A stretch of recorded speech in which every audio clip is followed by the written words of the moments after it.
باب نمبر 5 فرض نمازوں کے بعد دعا کرنا۔ فصل نمبر 1 فضیلت دعا کا بیان۔ حدیث نمبر 277 سنن ترمذی میں حضرت نعمان بن بشیر رضی اللہ تعالیٰ عنہ سے روایت ہے کہ حضور نبی اکرم صلی اللہ علیہ وآلہ وسلم نے فرمایا، دعا عین عبادت ہے۔ پھر آپ صلی اللہ علیہ وآلہ وسلم نے بطور دلیل یہ آیت تلاوت فرمائی، اور تمہارے رب نے فرمایا ہے تم لوگ مجھ سے دعا کیا کرو، میں ضرور قبول کروں گا۔ بے شک جو لوگ میری بندگی سے سرکشی کرتے ہیں وہ ان قریب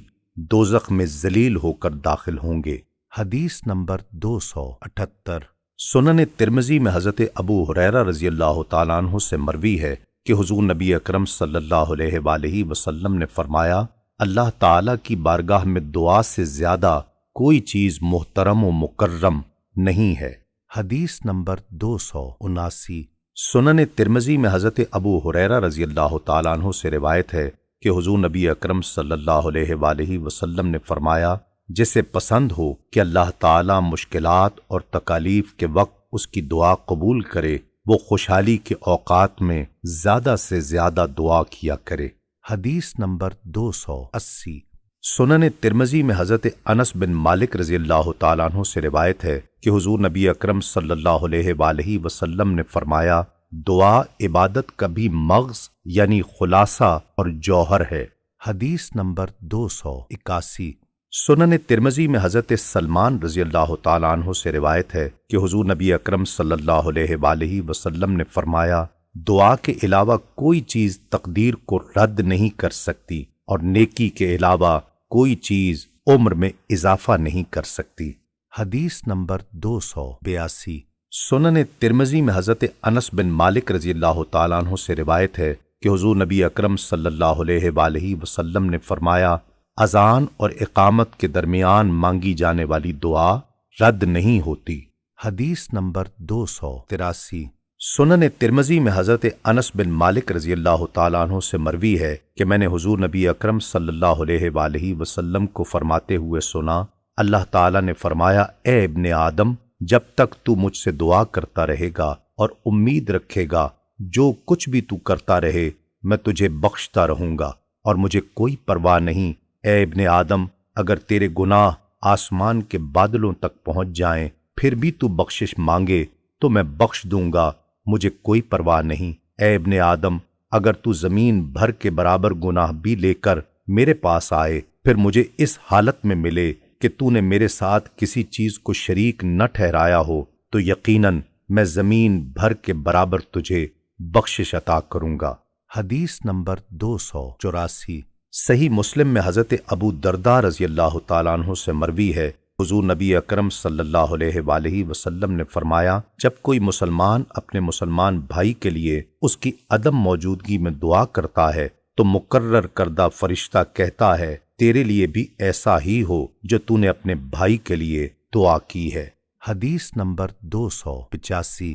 صحیح مسلم میں حضرت ام درداء رضی اللہ تعالی عنہا سے روایت ہے کہ حضور نبی اکرم صلی اللہ علیہ وآلہ وسلم فرمایا کرتے تھے، مسلمان کی اپنے بھائی کے لیے اس کی عدم موجودگی میں کی جانے والی دعا مقبول ہوتی ہے۔ اس کے سر کے پاس ایک فرشتہ مقرر ہوتا ہے، جب بھی وہ اپنے اس بھائی کے لیے نیک دعا کرتا ہے تو فرشتہ کہتا ہے آمین، اور تجھے بھی ایسے ہی نصیب ہو جیسے کہ تو نے اپنے بھائی کے لیے دعا کی ہے۔ حدیث نمبر 286 سنن ترمذی میں حضرت عبداللہ بن عمرو رضی اللہ تعالی عنہ سے روایت ہے کہ حضور نبی اکرم صلی اللہ علیہ وآلہ وسلم نے فرمایا، دعاؤں میں سب سے جلدی قبول ہونے والی دعا وہ ہے جو ایک غائب شخص اخلاص کے ساتھ دوسرے غائب شخص کے لیے کرے۔ حدیث نمبر 287 سنن ترمذی میں حضرت ابو ہریرہ رضی اللہ تعالیٰ عنہ سے روایت ہے کہ حضور نبی اکرم صلی اللہ علیہ وآلہ وسلم نے فرمایا، 3 قسم کے لوگوں کی دعائیں بلا شک و شبہ مقبول ہیں، مظلوم کی دعا، مسافر کی دعا، اور والد کی اپنی اولاد کے لیے کی گئی بد دعا۔ باب نمبر 5 فصل نمبر 2 فرض نمازوں کے بعد دعا کرنے کا بیان۔ حدیث نمبر 288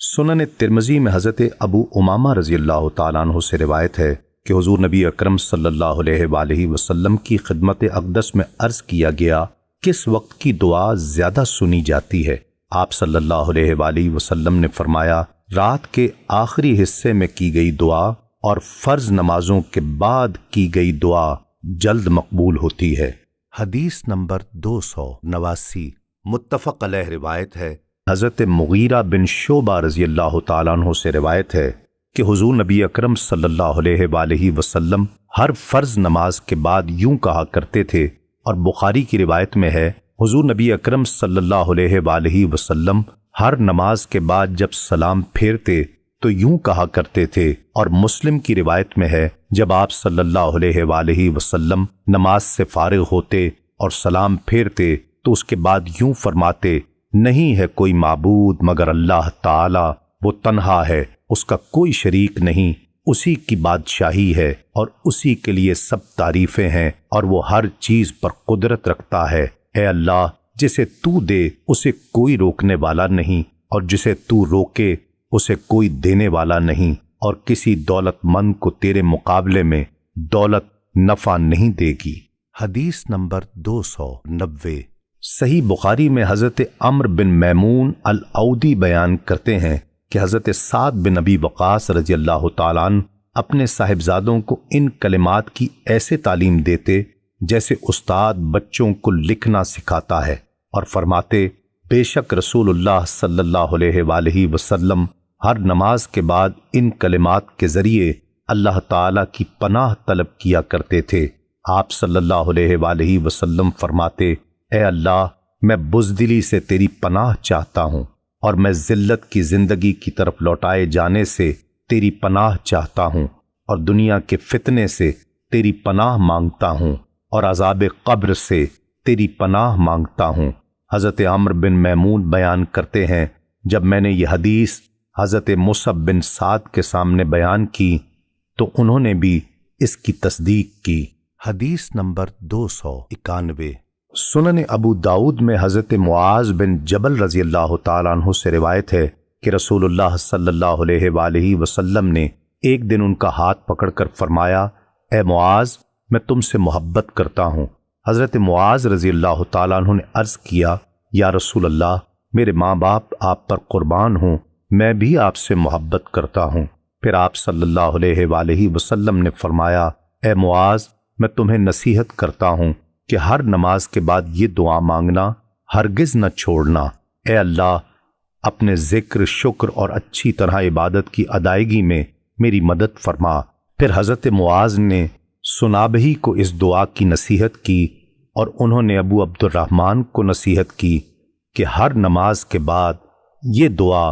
ضرور مانگنا۔ حدیث نمبر 292 سنن ترمذی میں حضرت عبداللہ بن عباس رضی اللہ تعالیٰ عنہ بیان کرتے ہیں کہ رسول اللہ صلی اللہ علیہ وآلہ وسلم نے فرمایا، آج رات میرا رب میرے پاس نہایت احسن صورت میں آیا۔ اللہ تعالیٰ نے مجھ سے فرمایا، اے محمد، جب آپ نماز ادا کر چکیں تو یہ دعا مانگے، اے اللہ، میں تجھ سے اچھے اعمال کے اپنانے، برے اعمال کو چھوڑنے اور مساکین کی محبت کا سوال کرتا ہوں، اور جب تو اپنے بندوں کو آزمانے کا ارادہ کرے تو مجھے اس سے پہلے ہی بغیر آزمائے اپنے پاس بلا لے۔ حدیث نمبر 293 امام طبرانی روایت کرتے ہیں، حضرت ابو ایوب رضی اللہ تعالیٰ عنہ بیان کرتے ہیں کہ میں نے جب بھی حضور نبی اکرم صلی اللہ علیہ وآلہ وسلم کی اقتداء میں نماز پڑھی تو دیکھا کہ آپ صلی اللہ علیہ وآلہ وسلم جب نماز سے فارغ ہوتے تو میں آپ صلی اللہ علیہ وآلہ وسلم کو فرماتے ہوئے سنتا، اے میرے اللہ، میری تمام خطائیں اور گناہ بخش دے۔ اے میرے اللہ، مجھے اپنی عبادت و اطاعت کے لیے حشاش بشاش رکھ، اور مجھے اپنی آزمائش سے محفوظ رکھ، اور مجھے نیک اعمال اور اخلاق کی رہنمائی عطا فرما۔ بے شک نیک اعمال اور اخلاق کی ہدایت تیرے سوا کوئی نہیں دیتا، اور برے اعمال اور اخلاق سے تیرے سوا کوئی نہیں بچاتا۔ حدیث نمبر 294 امام طبرانی روایت کرتے ہیں، حضرت انس بن مالک رضی اللہ تعالیٰ عنہ فرماتے ہیں کہ میں نماز میں حضور نبی اکرم صلی اللہ علیہ وآلہ وسلم کے عین پیچھے کھڑا ہوتا تھا، پس آپ صلی اللہ علیہ وآلہ وسلم جب سلام پھیرتے تو فرماتے، اے میرے اللہ میری عمر کا آخری حصہ بہترین بنا دے، اے میرے اللہ میرے اعمال کا خاتمہ اپنی رضا پر کر،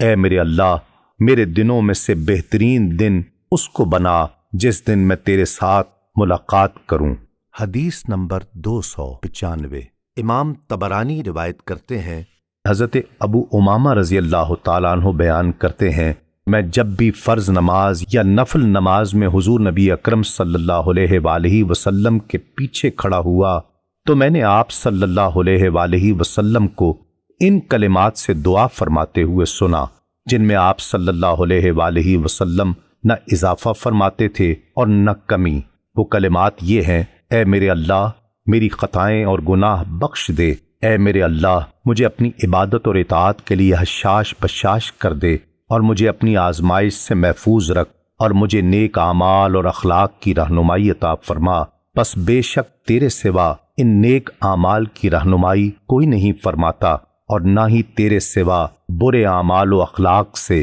کوئی بچاتا ہے۔ حدیث نمبر 296۔ سنن نسائی میں مروان سے روایت ہے کہ ان کی موجودگی میں حضرت کعب احبار رضی اللہ تعالیٰ عنہ نے حلف اٹھایا، اس ذات کی قسم جس نے حضرت موسیٰ علیہ السلام کے لیے دریا کو چیر دیا، ہم نے تو رات میں دیکھا ہے کہ حضرت داؤد علیہ السلام جب نماز سے فارغ ہوتے تو وہ یعنی حضرت داؤد علیہ السلام یوں دعا کرتے، اے اللہ وہ دین جس سے میرا بچاؤ ہے اسے درست فرما دے، اور میری دنیا جس میں میرا رزق ہے اس کی اصلاح فرما، اے اللہ میں تیرے غضب سے تیری رضا مندی کی پناہ طلب کرتا ہوں اور تیرے عذاب سے تیری معافی کی پناہ مانگتا ہوں۔ تو جو کچھ عطا کرے اسے کوئی روکنے والا نہیں، اور جو تو روک لے اسے کوئی دینے والا نہیں ہے، اور مالدار کا مال تیرے نزدیک کسی کام نہ آئے گا۔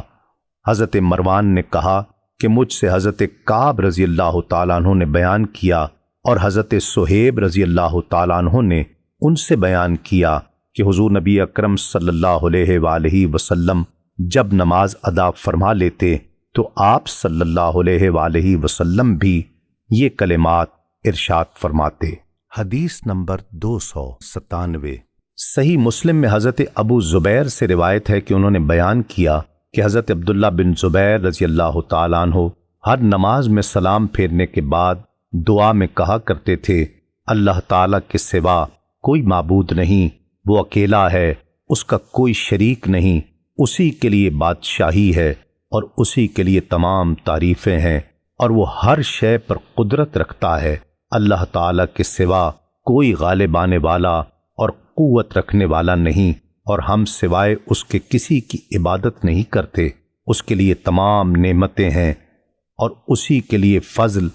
اور تمام اچھی تعریفیں ہیں، اللہ تعالیٰ کے سوا کوئی معبود نہیں، اسی کا دین خالص ہے، اگرچہ کافروں کو یہ ناگوار گزرے۔ اور امام شافعی کی روایت کے الفاظ ہیں، رسول اللہ صلی اللہ علیہ وآلہ وسلم ان کلمات کو ہر نماز کے بعد بلند آواز سے ادا فرماتے تھے، پھر آگے اسی طرح حدیث ذکر کی۔ حدیث نمبر 298۔ سنن ابو داؤد میں حضرت ارزق بن قیس رضی اللہ تعالیٰ عنہ کا بیان ہے کہ ایک امام نے ہمیں نماز پڑھائی جن کی کنیت ابو رمسا تھی۔ انہوں نے فرمایا کہ میں نے یہ نماز یا اس جیسی نماز حضور نبی اکرم صلی اللہ علیہ وآلہ وسلم کے ساتھ پڑھی ہے۔ فرمایا کہ حضرت ابو بکر اور حضرت عمر رضی اللہ تعالی عنہما پہلی صف میں دائیں جانب کھڑے تھے، اور ایک آدمی نماز کی تکبیر اولیٰ میں آ شامل ہوا۔ جب حضور نبی اکرم صلی اللہ علیہ وآلہ وسلم نے نماز پڑھا لی تو دائیں جانب سلام پھیرا، یہاں تک کہ آپ صلی اللہ علیہ وآلہ وسلم کے رخساروں کی سفیدی ہم نے دیکھی، پھر ایسے ہی مڑے جیسے ابو رمسا مڑے ہیں، یعنی وہ خود۔ پس جو شخص تکبیر اولیٰ میں آ کر شامل ہوا تھا کھڑا ہو کر دوگانہ پڑھنے لگا، پس حضرت عمر رضی اللہ تعالیٰ عنہ اس کی طرف جھپٹے اور اسے کندھوں سے پکڑ کر ہلایا، پھر فرمایا کہ بیٹھ جاؤ، کیونکہ اہل کتاب صرف اس وجہ سے ہلاک ہوئے کہ ان کی نمازوں کے درمیان وقفہ نہیں رہتا تھا۔ حضور نبی اکرم صلی اللہ علیہ وآلہ وسلم نے نگاہ مبارک اٹھائی اور فرمایا، اے ابن خطاب، اللہ تعالیٰ نے تمہیں صحیح بات کی توفیق مرحمت فرمائی ہے۔ حدیث نمبر 299۔ امام ابن جریر طبری روایت کرتے ہیں، امام عبد بن حمید، امام ابن جریر، امام ابن منذر، امام ابن ابی حاتم اور امام ابن مردویہ نے حضرت عبداللہ بن عباس رضی اللہ تعالیٰ عنہ کی طرف سے اللہ تعالیٰ کے اس فرمان فَإِذَا فَرَغْتَ فَانْصَبْ میں روایت کیا ہے کہ اس سے مراد یہ ہے کہ اے محبوب، جب آپ نماز سے فارغ ہو جائیں تو دعا میں مشغول ہو جایا کریں اور اللہ تعالیٰ سے مانگا کریں اور اسی کی طرف کامل یکسوئی سے راغب ہوا کریں۔ حدیث نمبر 300۔ امام سیوطی بیان کرتے ہیں، حضرت عبداللہ بن مسعود رضی اللہ تعالیٰ عنہ بیان کرتے ہیں کہ فَإِذَا فَرَغْتَ یعنی جب آپ نماز سے فارغ ہو جائیں، فَانْصَبْ تو دعا میں مشغول ہو جائیں، وَإِلَىٰ رَبِّكَ فَارْغَب اور سوال کرنے میں اپنے رب کی طرف ہی راغب ہوا کریں۔ حدیث نمبر 301۔ امام سیوطی بیان کرتے ہیں، امام عبد الرزاق اور امام عبد بن حمید، امام ابن جریر اور امام ابن منذر نے حضرت قتادہ رضی اللہ تعالی عنہ سے روایت کی ہے، فَإِذَا فَرَغْتَ فَانْصَبْ سے مراد یہ ہے کہ جب اپنی نماز سے فارغ ہو جائیں تو خود کو دعا میں مشغول کر لیں۔ حدیث نمبر 302۔ امام فخر الدین رازی اور سیوطی بیان کرتے ہیں، حضرت قتادہ ضحاک اور مقاتل اللہ تعالیٰ کی اس فرمان فَإِذَا فَرَغْتَ فَانْصَبْ کی تفسیر میں بیان کرتے ہیں کہ اس سے مراد ہے کہ جب آپ صلی اللہ علیہ وآلہ وسلم فرض نماز سے فارغ ہو جائیں تو خود کو اپنے رب کی طرف دعا کرنے میں مشغول کریں اور سوال کرنے یعنی مانگنے میں اسی کی طرف راغب ہوں، وہ آپ کو عطا فرمائے گا۔ حدیث نمبر 303۔ سنن ترمذی میں حضرت ابو ہریرہ رضی اللہ تعالیٰ عنہ سے مروی ہے کہ حضور نبی اکرم صلی اللہ علیہ وآلہ وسلم نے فرمایا، جو شخص اللہ تعالیٰ سے دعا نہیں مانگتا اللہ تعالیٰ اس پر غضب فرماتا ہے۔ حدیث نمبر 304۔ سنن ابی داؤد میں حضرت عبداللہ بن مسعود رضی اللہ تعالیٰ عنہ سے مروی ہے کہ رسول اللہ صلی اللہ علیہ وآلہ وسلم 3 دفعہ دعا اور 3 دفعہ استغفار کرنا پسند فرمایا کرتے تھے۔ باب نمبر 5، فصل نمبر 3، دعا میں ہاتھ اٹھانے کا بیان۔ حدیث نمبر 305۔ صحیح بخاری میں حضرت ابو موسیٰ اشعری رضی اللہ تعالیٰ عنہ فرماتے ہیں کہ حضور نبی اکرم صلی اللہ علیہ وآلہ وسلم نے دعا کی اور اپنے دونوں ہاتھ اٹھائے، یہاں تک کہ میں نے آپ صلی اللہ علیہ وآلہ وسلم کے مبارک بغلوں کی سفیدی دیکھی۔ حدیث نمبر 306۔ صحیح بخاری میں حضرت انس رضی اللہ تعالیٰ عنہ فرماتے ہیں کہ حضور نبی اکرم صلی اللہ علیہ وآلہ وسلم نے دعا کے لیے ہاتھ اٹھائے، یہاں تک کہ میں نے آپ صلی اللہ علیہ وآلہ وسلم کی بغل مبارک کی سفیدی دیکھی۔ حدیث نمبر 307۔ صحیح بخاری میں حضرت عبداللہ بن عمر رضی اللہ تعالیٰ عنہ فرماتے ہیں کہ حضور نبی اکرم صلی اللہ علیہ وآلہ وسلم نے اپنے ہاتھ اٹھائے عرض کیا، اے اللہ، جو خالد نے کیا میں تیری بارگاہ میں اس سے بری ہوں۔ حدیث نمبر 308۔ سنن ترمذی میں حضرت عمر بن خطاب رضی اللہ تعالیٰ عنہ سے روایت ہے کہ حضور نبی اکرم صلی اللہ علیہ وآلہ وسلم دعا کے لیے ہاتھ اٹھاتے تو اپنے چہرے اقدس پر پھیرنے سے پہلے ہاتھ نیچے نہ کرتے تھے۔ حدیث نمبر 309۔ سنن ابو داؤد میں حضرت صائب بن یزید رضی اللہ تعالیٰ عنہ اپنے والد سے روایت کرتے ہیں کہ حضور نبی اکرم صلی اللہ علیہ وآلہ وسلم جب دعا فرماتے تو اس کے لیے اپنے دونوں ہاتھ مبارک اٹھاتے، پھر دعا کے بعد اپنے چہرہ انور پر ہاتھ پھیرتے۔ حدیث نمبر 310۔ سنن ترمذی میں حضرت ابو ہریرہ رضی اللہ تعالیٰ عنہ بیان کرتے ہیں کہ رسول اللہ صلی اللہ علیہ وآلہ وسلم نے فرمایا، جب بھی کوئی شخص دعا کے لیے ہاتھ اٹھاتا ہے اور اتنے بلند کرتا ہے یہاں تک کہ اس کی بغل کی سفیدی ظاہر ہو جاتی ہے، پھر وہ جو کچھ اللہ تعالیٰ سے مانگتا ہے اللہ تعالیٰ اسے عطا فرما دیتا ہے، جب تک کہ وہ جلدی نہ کرے۔ صحابہ کرام نے عرض کیا، یا رسول اللہ جلدی سے کیا مراد ہے؟ آپ صلی اللہ علیہ وآلہ وسلم نے فرمایا اس طرح کہے میں نے مانگا لیکن مجھے کچھ نہ دیا گیا۔ حدیث نمبر 311۔ امام ابن حبان روایت کرتے ہیں، حضرت عبداللہ بن عمر رضی اللہ تعالی عنہ بیان کرتے ہیں کہ رسول اللہ صلی اللہ علیہ وآلہ وسلم نے فرمایا بے شک تمہارا رب بڑا حیادار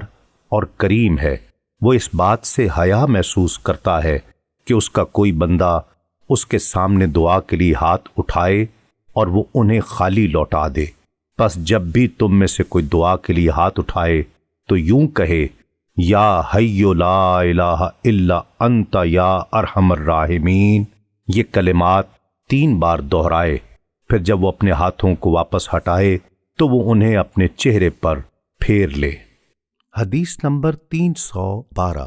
امام عبد الرزاق روایت کرتے ہیں، امام زہری فرماتے ہیں کہ رسول اللہ صلی اللہ علیہ وآلہ وسلم دعا میں اپنے ہاتھ مبارک سینہ اقدس تک بلند فرماتے اور پھر دعا کے بعد ان کو اپنے چہرہ انور پر پھیر لیتے۔ اس حدیث کو امام عبد الرزاق نے روایت کیا ہے اور وہ فرماتے ہیں کہ میں نے امام معمر کو اکثر دعا میں ایسے کرتے دیکھا اور میرا اپنا معمول بھی یہی ہے۔ حدیث نمبر 313۔ امام طبرانی روایت کرتے ہیں، حضرت عبداللہ بن عباس رضی اللہ تعالیٰ عنہ فرماتے ہیں کہ حضور نبی اکرم صلی اللہ علیہ وآلہ وسلم جب دعا فرماتے تو اپنی مبارک ہتھیلیوں کو اپنے رخ زیبا کی طرف فرما لیتے۔ حدیث نمبر 314۔ امام احمد بن حنبل روایت کرتے ہیں، حضرت خلاد بن صائب انصاری رضی اللہ تعالیٰ عنہ بیان کرتے ہیں کہ حضور نبی اکرم صلی اللہ علیہ وآلہ وسلم جب دعا فرماتے تو اپنی ہتھیلیوں کو اپنے چہرہ انور کے سامنے کر لیتے۔ حدیث نمبر 315۔ سنن ابو داؤد میں حضرت انس بن مالک رضی اللہ تعالیٰ عنہ بیان کرتے ہیں کہ میں نے حضور نبی اکرم صلی اللہ علیہ وآلہ وسلم کو دعا کرتے ہوئے دیکھا اور آپ صلی اللہ علیہ وآلہ وسلم نے اپنی ہتھیلیوں کے باطن اور نماز استسقاء میں ظاہر کو یوں کیا ہوا تھا۔ حدیث نمبر 316۔ امام طبرانی روایت کرتے ہیں، حضرت سلمان رضی اللہ تعالیٰ عنہ حضور نبی اکرم صلی اللہ علیہ وآلہ وسلم سے روایت کرتے ہیں کہ آپ صلی اللہ علیہ وآلہ وسلم نے فرمایا بے شک اللہ کو اس بات سے حیا آتی ہے کہ اس کا بندہ دعا کے لیے اس کے سامنے ہاتھ اٹھائے اور وہ انہیں خالی بغیر ان میں کچھ ڈالے لوٹا دے۔ حدیث نمبر 317۔ امام طبرانی روایت کرتے ہیں، حضرت انس بن مالک رضی اللہ تعالیٰ عنہ بیان کرتے ہیں کہ حضور نبی اکرم صلی اللہ علیہ وآلہ وسلم نے فرمایا جب کوئی بندہ دعا کرتا ہے اور اپنے ہاتھ کو اٹھاتا ہے اور اللہ تعالیٰ سے مانگتا ہے تو اللہ تعالیٰ فرماتا ہے بے شک میں اپنے اس بندے سے حیا کرتا ہوں کہ میں اس کی دعا کو رد کر دوں۔ حدیث نمبر 318۔ امام دارقطنی روایت کرتے ہیں، حضرت علی رضی اللہ تعالیٰ عنہ بیان کرتے ہیں کہ رسول اللہ صلی اللہ علیہ وآلہ وسلم نے فرمایا بے شک تمہارا رب بڑا حیادار اور سخی ہے، اسے اس بات سے حیا آتی ہے کہ کوئی بندہ دعا کے لیے اس کے سامنے اپنے ہاتھ اٹھائے اور وہ انہیں خالی ان میں خیرات ڈالے بغیر واپس لوٹا دے۔ حدیث نمبر 319۔ سنن ابو داؤد میں حضرت عبداللہ بن عباس رضی اللہ تعالیٰ عنہ سے مروی ہے کہ حضور نبی اکرم صلی اللہ علیہ وآلہ وسلم نے فرمایا دیواروں کو پردوں سے نہ چھپایا کرو، اور جو شخص اپنے بھائی کے خط میں بغیر اس کی اجازت کے دیکھتا ہے بے شک وہ جہنم کی آگ میں دیکھتا ہے۔ اللہ تعالیٰ سے ہتھیلیاں اوپر کر کے سوال کیا کرو اور ہاتھوں کی پشت اوپر نہ رکھا کرو، اور جب فارغ ہو جاؤ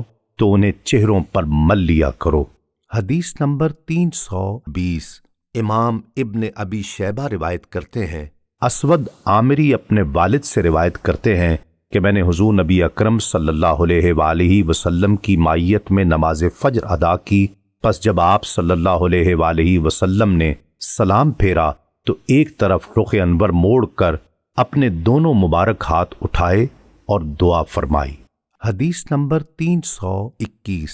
محمد بن ابی یحییٰ رضی اللہ تعالیٰ عنہ روایت کرتے ہیں کہ میں نے حضرت عبداللہ بن زبیر رضی اللہ تعالیٰ عنہ کو دیکھا اور انہوں نے ایک آدمی کو نماز سے فارغ ہونے سے قبل ہاتھ اٹھائے دعا مانگتے ہوئے دیکھا۔ پس جب وہ نماز سے فارغ ہوا تو حضرت عبداللہ بن زبیر رضی اللہ تعالیٰ عنہ نے اسے فرمایا، بے شک حضور نبی اکرم صلی اللہ علیہ وآلہ وسلم دعا کے لیے ہاتھ نہیں اٹھاتے تھے یہاں تک کہ وہ نماز سے فارغ نہ ہو جائیں۔ حدیث نمبر 322۔ امام ابن عساکر روایت کرتے ہیں حضرت انس رضی اللہ تعالی عنہ نے حضور نبی اکرم صلی اللہ علیہ وآلہ وسلم سے روایت کیا کہ آپ صلی اللہ علیہ وآلہ وسلم نے فرمایا، کوئی بھی بندہ مومن ایسا نہیں جو ہر نماز کے بعد اپنی ہتھیلیاں دعا کے لیے پھیلاتا ہے، پھر یہ کہتا ہے، اے میرے اللہ، اے میرے اور ابراہیم اور اسحاق اور یعقوب علیہم السلام کے معبود،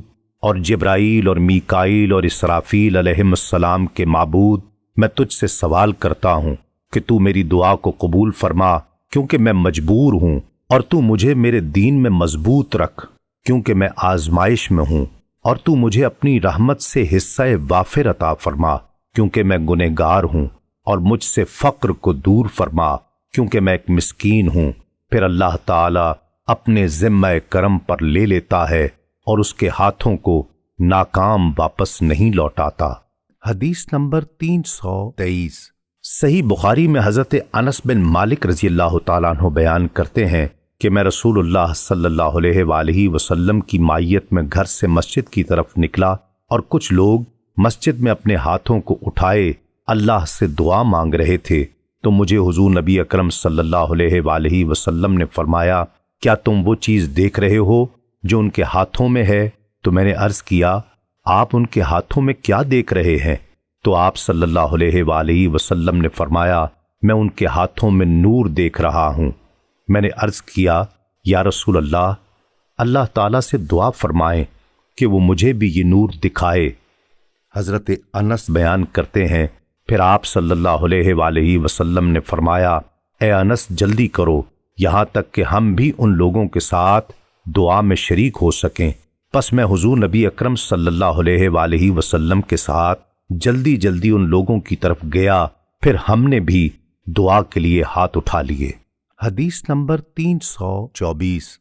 سنن ترمذی میں حضرت فضل بن عباس رضی اللہ تعالیٰ عنہ روایت کرتے ہیں کہ رسول اللہ صلی اللہ علیہ وآلہ وسلم نے فرمایا، نماز نفل 2 رکعتیں ہیں، ہر 2 رکعت کے بعد تشہد ہے، خشوع و خضوع سکون، اور اپنے رب کی طرف ہاتھوں کو دعا میں اس طرح اٹھانا کہ ان کا اندرونی حصہ منہ کی جانب رہے، اور پھر کہنا، اے رب، جس نے ایسا نہ کیا وہ ایسا ہے، وہ ایسا ہے۔ حدیث نمبر 325۔ سنن ابو داؤد میں حضرت مطلب رضی اللہ تعالیٰ عنہ روایت کرتے ہیں کہ حضور نبی اکرم صلی اللہ علیہ وآلہ وسلم نے فرمایا، نماز کی 2 رکعتیں ہیں، ہر 2 رکعت پر تشہد ہے، اور نماز سے فراغت کے بعد بندہ اپنے پروردگار کی بارگاہ میں اپنی مصیبت و غربت کا حال عرض کرتا ہے، دونوں ہاتھ پھیلا کر کہتا ہے، یا اللہ یہ عطا فرما، وہ عطا فرما، یا اللہ۔ جو ایسا نہ کرے اس کی نماز نامکمل ہے۔ امام ابن خزیمہ اپنی صحیح میں اس حدیث کی تخریج کے بعد بیان فرماتے ہیں، اس حدیث میں دعا میں ہاتھ اٹھانے کی مزید شرح ہے، اور یہ کہ دعا مانگنے والے کو کہنا چاہیے، اے میرے اللہ، اے میرے اللہ۔ اور لیس کی روایت میں ہے کہ دعا مانگنے والا اپنے دونوں ہاتھ اللہ کی طرف اٹھائے اور انہیں اپنے چہرے کے سامنے رکھے اور یہ کہے، اے میرے رب، اے میرے رب، اور رفع یدین اور سلام سے پہلے تشہد سنت نماز میں سے نہیں ہے، اور یہ چیز اس بات پر دلالت کرتی ہے کہ رفع یدین اور دعا اور سوال کرنا سلام کے بعد ہے، یعنی دونوں طرف سلام پھیرنے کے بعد اور نماز مکمل کرنے کے بعد دونوں ہاتھ اٹھا کر دعا کرنی چاہیے۔ حدیث نمبر 326۔ سنن ابو داؤد میں حضرت عبداللہ بن عباس رضی اللہ تعالیٰ عنہ فرماتے ہیں، مانگنے کا طریقہ یہ ہے کہ اپنے دونوں ہاتھ اپنے کندھوں تک اٹھاؤ یا ان کے برابر، اور استغفار ایک انگلی سے اشارہ کرنا ہے، اور اظہار عجز دونوں ہاتھوں کا اکٹھے پھیلانا ہے۔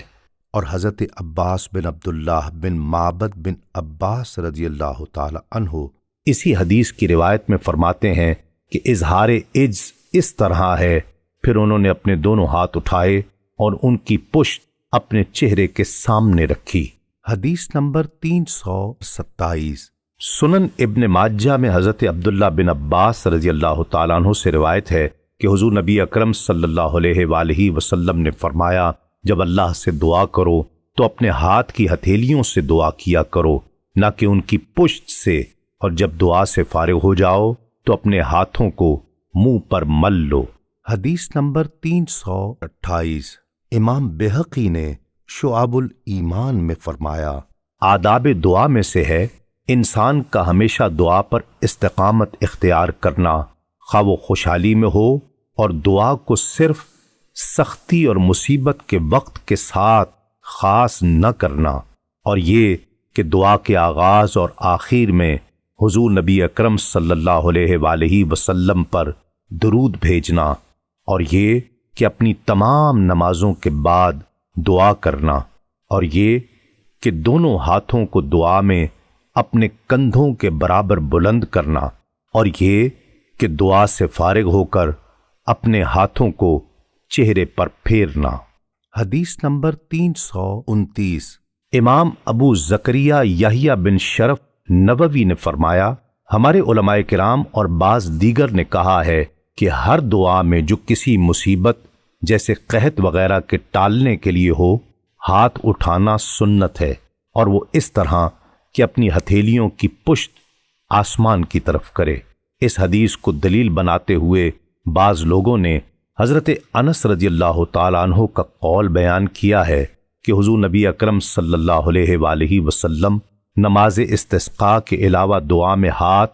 بلند نہیں فرماتے تھے، حتیٰ کہ جب آپ ہاتھ بلند فرماتے تو آپ صلی اللہ علیہ وآلہ وسلم کی بغلوں کی سفیدی مبارک نظر آتی تھی۔ اس حدیث کا ظاہر یہ وہم ڈالتا ہے کہ آپ نماز استسقاء کے علاوہ ہاتھ بلند نہیں فرماتے تھے، جبکہ در حقیقت معاملہ ایسا ہرگز نہیں، بلکہ یہ بات ثابت ہے کہ آپ صلی اللہ علیہ وآلہ وسلم نے نماز استسقاء کے علاوہ دیگر مواقع پر بھی ہاتھ اٹھا کر دعا مانگی ہے، اور یہ مواقع بے شمار ہیں، اور میں نے صحیحین یا ان دونوں میں کسی ایک میں سے